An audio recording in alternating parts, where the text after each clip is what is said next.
Bismillah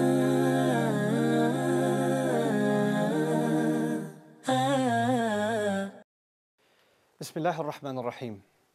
Allah Azza wa Jalla says in the Quran, Sibghat Allahi wa man ahsanu min Allahi sibghah wa nahnu lahu abidun. This is actually some of the most beautiful language in the Quran describing Muslim identity. In these few minutes, I want to share with you what Allah Azza wa Jalla is saying. I hope I do justice to these ayat. At least we can capture some glimpse of the wisdom captured in them. Sibghat Allah. Sibgha in Arabic means color, deep and rich color. Like it's deeper and richer than lawn. Sibghat Allah means we have adopted the color of Allah. Now what in the world does that mean, the color of Allah? What it means is someone who has internalized the message of Islam inside their heart. That message has actually colored their entire personality. You know, if you literally, the visualization is, if you have a person who's drenched in blue paint and they walk by, you will immediately notice that guy is blue. Another one's drenched in yellow paint. Why is that guy yellow? Like, color sticks out immediately. It identifies a person, you know. Actually, I'll tell you a funny story about that. My son was watching a program one time of some Nigerian performers, and they're all wearing white suits, right? And they're Nigerian, they're very dark-skinned. They're all wearing white suits. And he pointed to them and he said, I love those white guys. You know, he said that because they're all dressed in white. He sees that color and he says, that's who they are. They're a bunch of white guys, subhanAllah. But I wanted to highlight this to you because in this ayah, Allah is saying that when somebody internalizes La ilaha illallah, there's a certain kind of life that they lead. There's certain kinds of attitudes that they carry. There's something happens to the way they speak and the way they deal with people, the way they do business, the way they sit in, you know, the way they commute, the way they drive. Everything about them changes. And you can immediately tell that their color, in other words, their appearance and their demeanor is distinctly different from everyone else around them. Sibghat Allah. It's something else. Something is influencing this person and is texturing everything that they do. We think of Islam sometimes, or someone who's serious about Islam, they look a certain way. They have to dress a certain way. They have to talk a very particular way. Actually, Islam is more about the principles. There are principles like, you know, sincerity. There are principles like fairness, kindness, courtesy. There are principles like patience. You know, there are, of course, hurumat, things that are absolutely haram. There are obviously fara'id, there are things that are absolutely mandatory. But most of our lives is not spent staying away from the hurumat or applying the fara'id. Most of our life is spent living normal life. Working at the office, studying at the university, you know, doing business. That's most of our life, you know. And in those things, La ilaha illallah colors our personality. Sometimes we relegated religion to the acts of worship. People go and make salah, and that's when they look like they're from Islam. And outside of that, they live their life as they would normally. Right? They are just as aggressive on the road as anybody else. They would cut someone else off just like anybody else would. They would push ahead of line just like anybody else would. No difference between them and anybody else. But actually our adab, our akhlaq, our mannerisms, our character, this is what distinguishes us from other people. This is at least what's supposed to distinguish us from other people. When, for example, if you're in the realm of business and you go to a hotel, treat the staff with courtesy and respect. Understand that al-kasibu habibullah, the one who earns hard work, works hard to earn their money is beloved to Allah. Allah didn't say, and the Prophet didn't say in that hadith, that it has to be a Muslim. This is actually just anybody who works hard, you should respect them as a human being. And you know these people, the janitors, the cleanup crew, you know, the receptionists, they're not used to being treated with respect. A lot of people treat them very poorly. So when you go out of your way to treat them with respect, when you give respect to your cab driver, you know, then they see this person is different. They're not like other people, you know. Like one time, subhanAllah, just recently this happened. I went to an airport. It was actually in New York.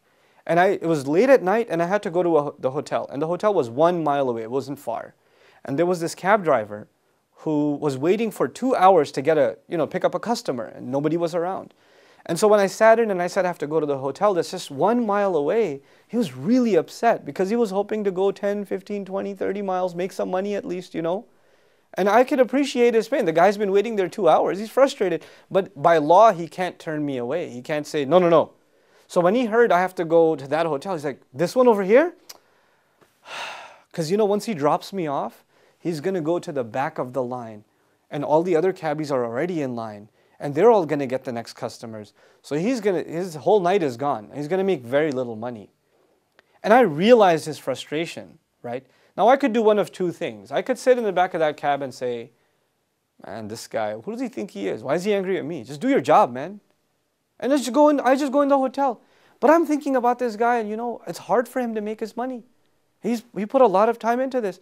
So instead of giving him the $7 I owed him, I gave him $40. Whatever change I had in my pocket, I said, just keep the change. And this guy just started staring at me like, why are you? And then he just stopped. He paused. And I said, no, bro, it's okay. It's been a long night for you too. I understand. I feel bad that you earned it. It's okay. Don't worry about it. And this guy thinks I'm asking him to carry my suitcase for me or, take care of everything else. And I was like, no, it's okay, bro. It's okay. Just go. You earned it. Then I find out the guy's a Muslim. I didn't even know. It's like, Assalamu alaikum, brother. I make dua for you. My children make dua for you. MashaAllah. And he just starts making like 30 du'as for me. This is how Muslims are supposed to. I was like, I didn't do something amazing, dude. This is normal. We're supposed to be like this. This is normal. But when we become so grimy and it's so hard for us to be nice to people, even small gestures become so difficult for us, then society becomes ugly.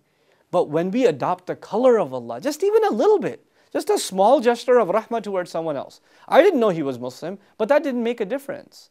I was going to give him anyway because, it's someone who's trying to make a living for their family. It's tough. It's a tough life, Helping somebody out even in the smallest way, you don't know how it can impact their life. You don't know how it can change their attitude completely. SubhanAllah. And I just told the brother, just make dua for me, make dua for my family. And he says, yeah, my children will pray for you. My wife will pray for you. I will tell everyone to pray for you, And I was like, it's not that big of a deal, man. It's just $40. Man, I wish I gave you more. So I'm getting some pretty good du'as out of this one. MashaAllah, So my final comment in this is, Sibghatullah is about carrying yourself a certain way. Whether you're university students, whether you're high school students, secondary students, whether you're working professionals, whether you're business people, whether you're women, whether you're men.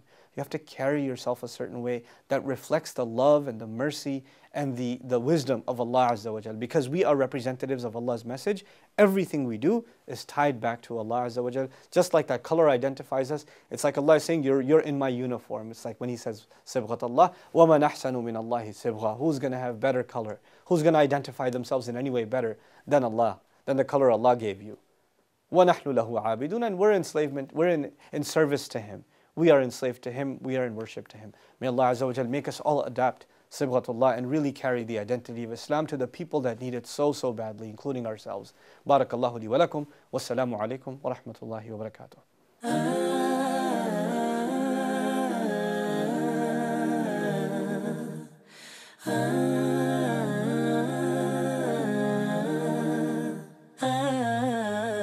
Rabbil Alameen, bas intal waheed, inta noor hayati, inta quwwat dunya, kya tayar hai hum.